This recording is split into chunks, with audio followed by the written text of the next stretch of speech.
Hi, it's Pietro with Peepo Sound. With this series, I want to demonstrate how sound design can be influenced by the way we talk about sounds. And this video covers several examples: metaphor, semantics, formal traits, and memories, all of which use the same sound design element, this kind of a boop sound. Okay, girls, or, okay, boys, or whatever the class was. And all of a sudden, you'd see in the crack, and you'd see a little head, and then a head on top, and then a head on top. And it was like the whole crack would fill with young children, just with wonder in their eyes. Okay, so when she says boop, boop, boop, boop, boop, You'd see I added some boops to mimic her vocalization. It's sort of cartoony, and it's meant to illustrate faces popping out from behind a wall. These are faces of curious children looking at the older dancers. So I approached this sound as a movement metaphor. It's the sound of small faces suddenly popping out from behind a wall.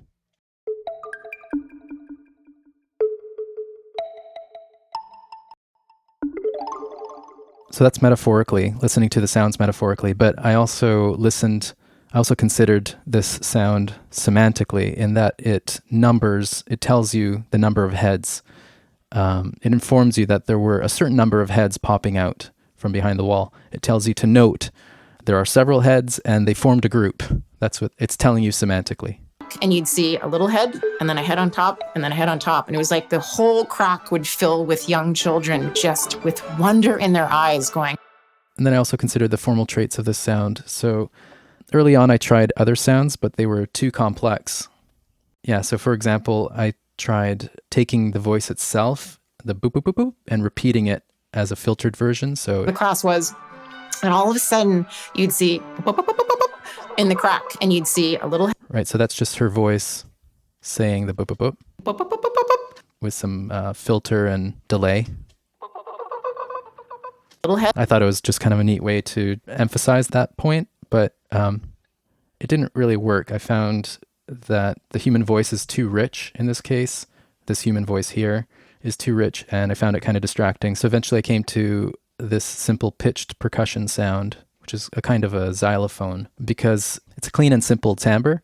It's not too complex, sonically speaking. And so it kind of melds into the background a lot easier. In the crack, and you'd see a little head, and then a head on top, and then a head on top. And it was like. It doesn't distract from her story as she continues talking like the human voice effect would have. And then furthermore, by focusing on formal traits, I took the opportunity to choose pitches that harmonize with the classical music that's playing. You can hear they mix well with this music that's playing.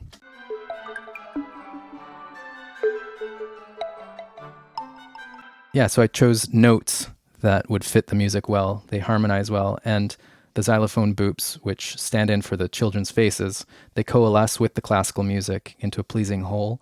And so the children's faces coming out from behind the wall, they metaphorically become one with the classical music, and it kind of symbolizes the way that the children really want to participate with the music.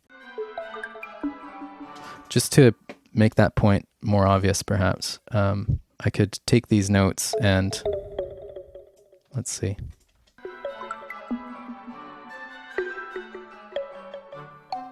Right, so they're separated from the music a lot more. They're not really harmonized.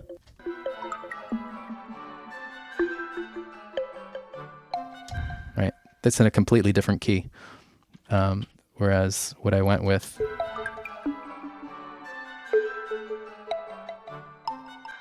Yeah, so the children are in tune with the music. They become one with the music. Last thing I want to talk about too is the choice of the xylophone type sound. I could have chosen a lot of other sounds that would have been simple and performed a lot of the same functions as this sound does. But the xylophone, I chose it for its memory evoking powers. One of the first instruments that children often learn is the xylophone. And so this sound recalls childhood, which is appropriate, obviously, because these are children. It's got that childlike quality. In the crack, and you'd see a little head, and then a head of children, just with wonder. Okay, and so those are some examples of how the way I talk about sound influences my sound design.